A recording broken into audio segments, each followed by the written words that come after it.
Para sa mga consumer ng Manila Electric Company o Meralco, asahan na ang muling pagtaas ng bayarin sa kuryente ngayong buwan ng Abril. Sa anunsyo ng Meralco, tataas ng 72 sentimos ang kada kilowatt hour. Ibig sabihin, magiging 13 piso at 1 sentimos na ang kanilang singil sa kada kilowatt hour na konsumo. Katumbas naman iyan ng dagdag na 145 pisong bayarin para sa mga kumukonsumo ng 200 kilowatt hour.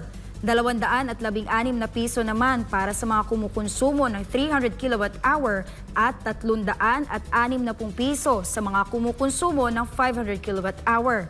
Ito naman ang ikatlong sunod na buwan na may taas singil ang Meralco. Ang dagdag singil ay bunsod naman ng pagtaas ng presyo ng kuryente sa wholesale electricity spot market.